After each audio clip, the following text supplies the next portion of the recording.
Well, I'll tell you what, thank y'all for having us. We're just getting started.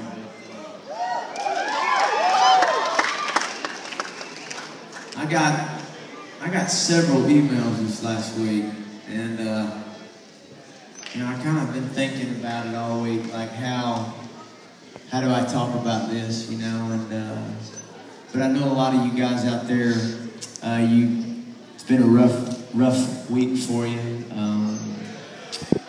You guys lost a dear friend, Cowboy John Mullins, and I just want to say that we're keeping you in our prayers, and I know I talked to you girls about John before the show, and man, life is tough, and really there's nothing you can say but sorry, and I'm going to share this song with you guys, and I'm not trying to be like depression, but life is tough, and after the show, after this song, I promise we'll kick her up a notch and have fun again. But there's something even more important than having fun, and that's this right here.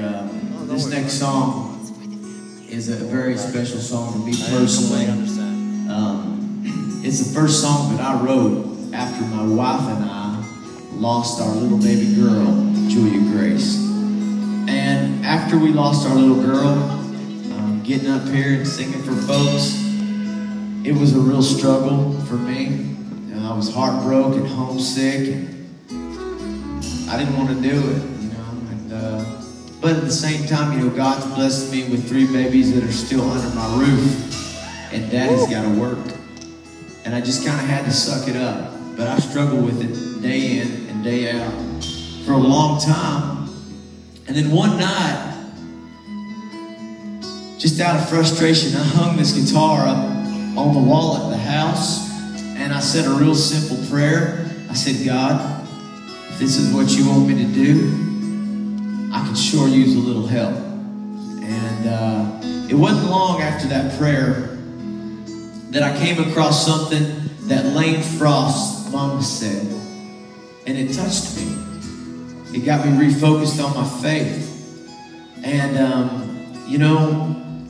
I want to share with you what Lane's mama said, because I know a lot of you are grieving over the loss of John, and I also know that a lot of you guys are going through other types of hard times because life is full of it.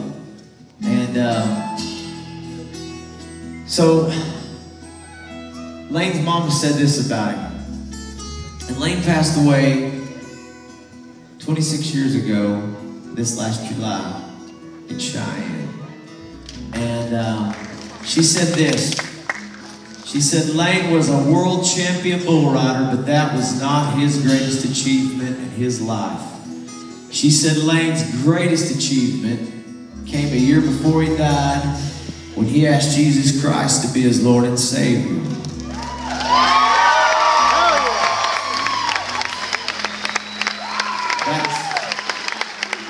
That's what I needed to hear that night. And I said, you know what, that's right. Because of what Jesus did for me, I have the opportunity to see my baby girl again someday in heaven. And I felt that burden lifted off my heart. And it felt good. And some things you can't explain. But I was so excited that I don't know what time it was, but it was late. I just decided I was going to write Lane Frost's mama a song. And I had no idea that a year later I'd sing it to her and her husband Clyde and about 30,000 other people at the Thomas and Mack Arena at National Finals Rodeo in Las Vegas. And I just want you guys to know, all of John's friends and family, that we're praying for you. And anyone else that's going through a hard time right now, we're keeping you all in our prayers. I just pray tonight that God's with everyone in this room, and that you trust Him enough that you lean on Him and you let Him get you through these hard times, because He will. I'm living proof. He's done it for me. And I'd like to sing you this song right here. There's something bigger.